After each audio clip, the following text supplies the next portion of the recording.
दोस्तों, जैसा कि आप लोग देख रहे हैं, आज हम लोग दृष्टि जो एनसीईआरटी की थ्रो क्वेश्चन बुक है, उसमें हम लोग अर्थव्यवस्था के जो भी क्वेश्चन दिए गए हैं इम्पोर्टेंट, उनको आज कुछ क्वेश्चंस देखेंगे।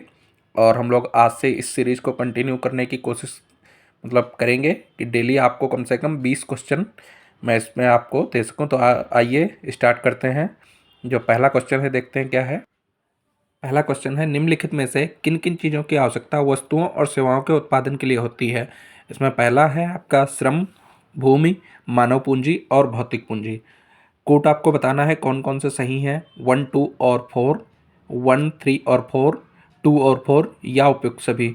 तो जो इसमें राइट ऑप्शन बताया गया वो है उपयुक्त सभी, यानी चारों ऑप्शन सही बताए गए हैं। इसकी व्याख्या में बताया गया है, वस्तुओं और सेवाओं के उत्पादन के लिए 4 चीज़ों की आवश्यकता होती है।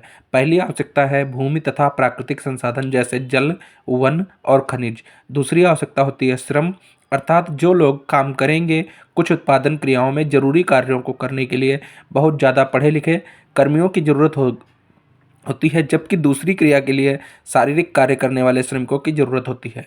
तीसरी आवश्यकता है भौतिक पूंजी, और चौथी आवश्यकता के रूप में मानव पूंजी को लिया जाता है, जो स्वयं उपभोग हेतु बाजार में बिक्री हेतु उत्पादन करने के लिए भूमि, श्रम और भौतिक पूंजी को एक साथ कार्य करने योग्य बनाने के लिए ज्ञान और उद्यम की आवश्यकता पड़ेगी। इसे ही मानव पूंजी कहा जाता है। क्वेश्चन नंबर दूसरा है, निम्नलिखित कथनों में से कौन से असत्य कथन है। भौतिक पूंजी के अंतर्गत नगद मुद्रा तथा कच्चा माल इत्यादि मदों को स्थायी पूंजी कहा जाता है।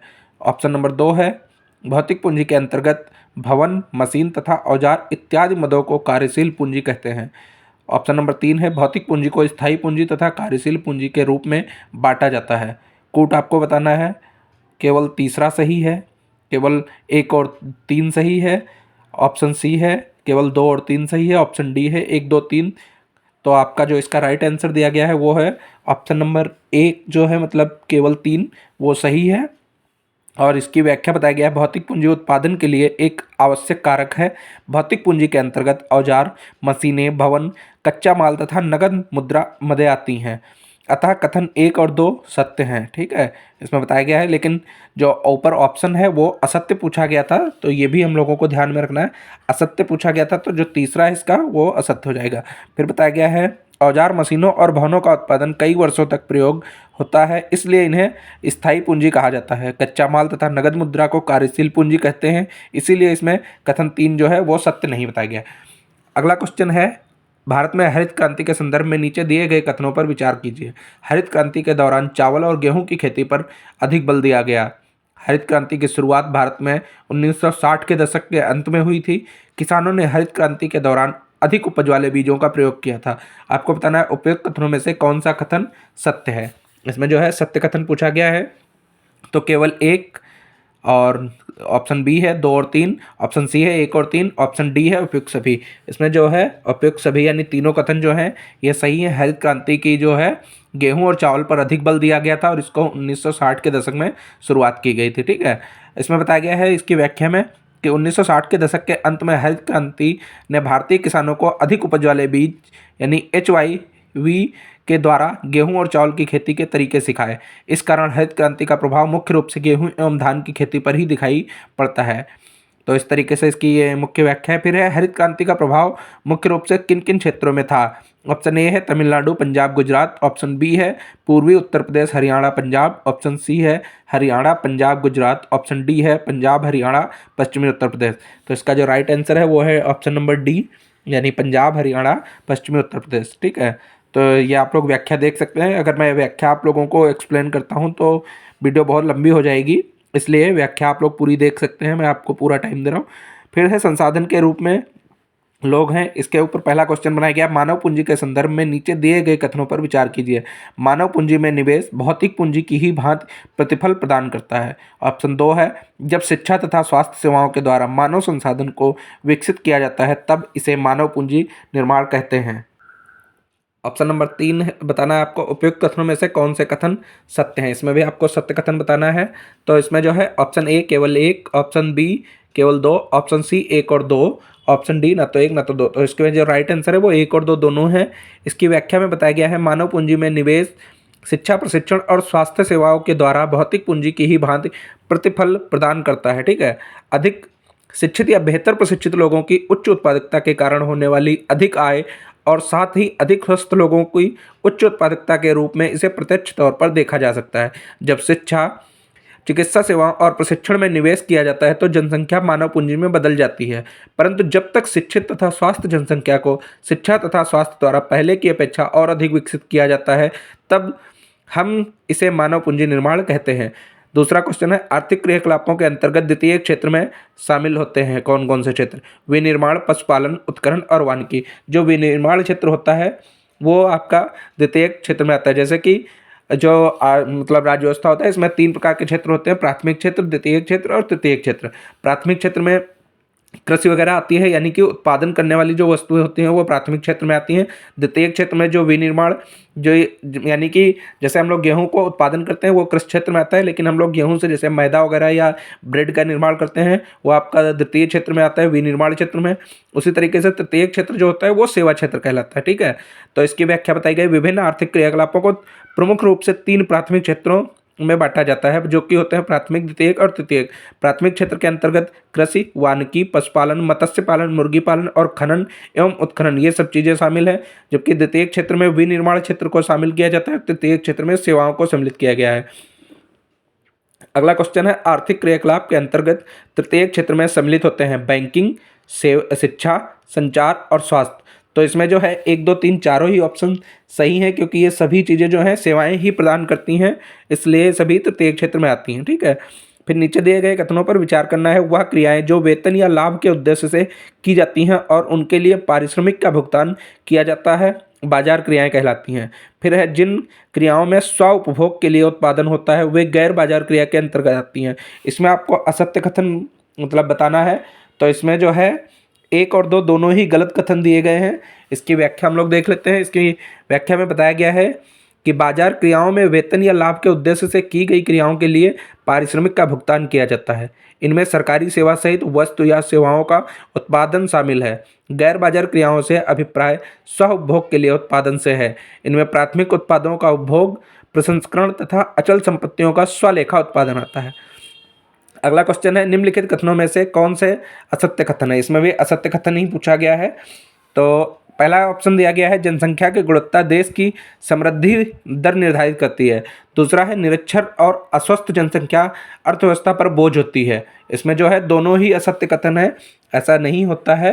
ठीक है, इसकी व्याख्या बताई गई है कि जनसंख्या की गुणवत्ता साक्षरता दर, जीवन प्रत्याशा से निरूपित व्यक्तियों के स्वास्थ्य और देश के लोगों द्वारा प्राप्त कौशल निर्माण पर निर्भर करती है।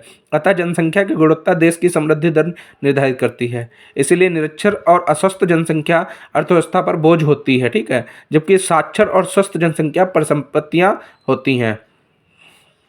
फिर आपको जो अगला क्वेश्चन है, बेरोजगारी उस समय विद्यमान कही जाती है जब, इसमें बताना है, किसी डिग्री धारक व्यक्ति को उसकी योग्यता के अनुसार वेतन और कार्य नहीं मिलता है, किसी व्यक्ति को अपनी रुचि के अनुरूप काम नहीं मिलता है, या लोग प्रचलित मजदूरी की दर से कम मजदूरी पर कार्य करते हैं, प्रचलित मजदूरी की दर पर काम करने के इच्छुक व्यक्ति को रोजगार नहीं मिलता है। तो इसमें जो है राइट आंसर आपका डी बताया गया है। और इसकी व्याख्या में बताया गया, बेरोजगारी उस समय विद्यमान हो जाती है या कही जाती है जब प्रचलित मजदूरी की दर पर काम करने के लिए इच्छुक लोगों को रोजगार प्राप्त नहीं हो पाता है, तो प्रचलित मजदूरी जो है बेरोजगारी का नाम ले लेती है।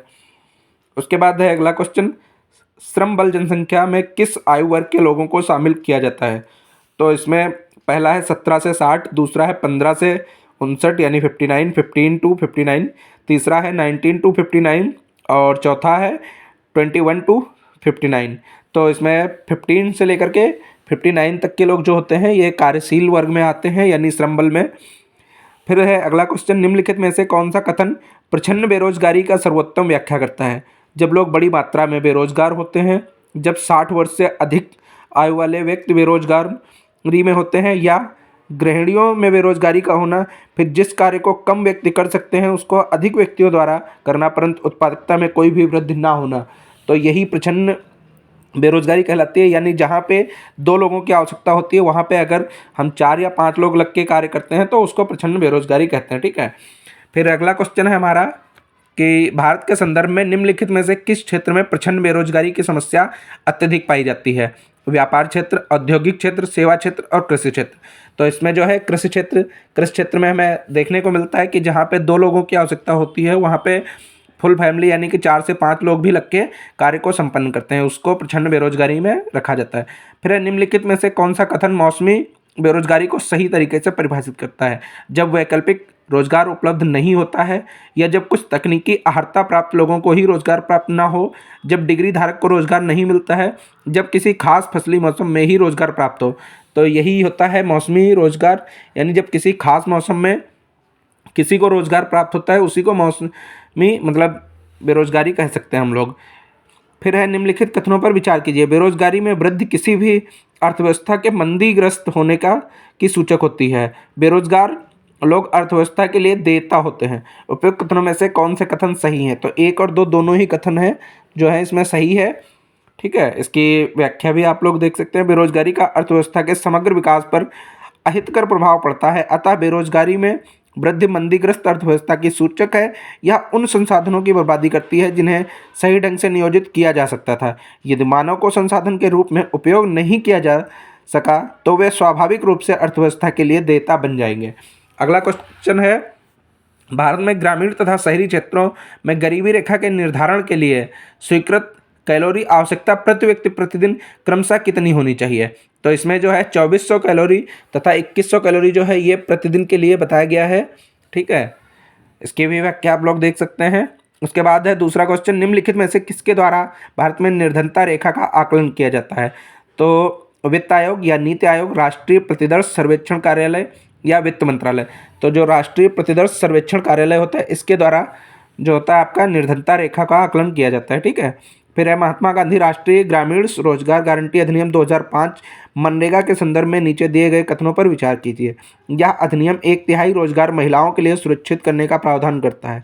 इसका उद्देश्य किसी वित्तीय वर्ष में प्रत्येक नागरिक मतलब प्रत्येक ग्रामीण परिवार के वैसे सभी वयस्क सदस्यों को जो अकुशल श्रम के लिए तैयार हों कम से कम 100 दिनों का सुनिश्चित रोजगार प्रदान करना है। इस कार्यक्रम के अंतर्गत आवेदक को 30 दिनों के अंदर ही रोजगार उपलब्ध कराने का भी प्रावधान है। आपको बताना है उपयुक्त में से कौन से कथन सही हैं। इसमें जो है आपका 1 और 2 दोनों ही सही रहते हैं। अगर कोई भी मतलब मनरेगा में वो करता है तो उसमें बताया जाता है कि यह जो है 1/3 रोजगार महिलाओं के लिए आरक्षित है, और इसमें जो है प्रत्येक वित्तीय वर्ष में कम से कम 100 दिन का रोजगार सुनिश्चित किया जाता है। ठीक है, हम लोग आगे देखते हैं कौन सा क्वेश्चन है। अगला क्वेश्चन है, भारत में उच्च निर्धनता दर के प्रमुख कारण क्या हैं? जनसंख्या में उच्च दर से वृद्धि, बेरोजगारी, आय असमानता या भूमि संसाधनों की कमी? तो इसमें जो है चारों ही ऑप्शन सही हैं। ये जो है उच्च निर्धनता के प्रमुख कारण होते हैं। ठीक है, इसकी व्याख्या आप लोग देख सकते हैं। फिर हम लोग देख लेते हैं नीचे दिए गए कथनों पर विचार कीजिए। खाद्य सुरक्षा का अर्थ सभी लोगों के लिए सदैव पोषण युक्त भोजन की उपलब्धता, पहुंच और इसे प्राप्त करने का सामर्थ्य होता है।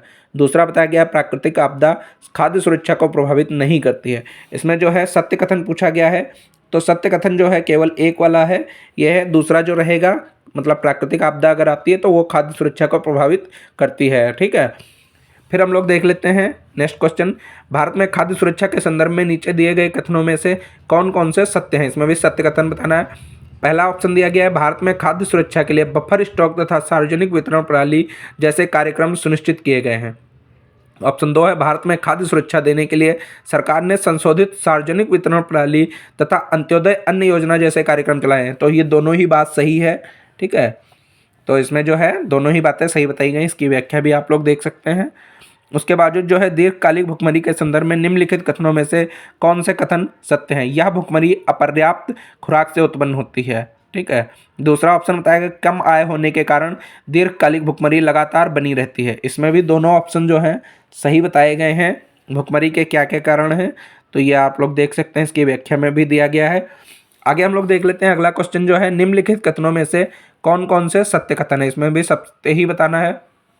पहला बताया गया है सहायकी यानी कि सब्सिडी वह भुगतान होता है जो सरकार द्वारा किसी उपभोक्ता को बाजार कीमत की अनुपूर्ति के लिए किया जाता है। ठीक है, दूसरा ऑप्शन है सहायकी में घरेलू उत्पादकों के लिए ऊंची आय कायम रखते हुए उपभोक्ता कीमतों को कम किया जाता है।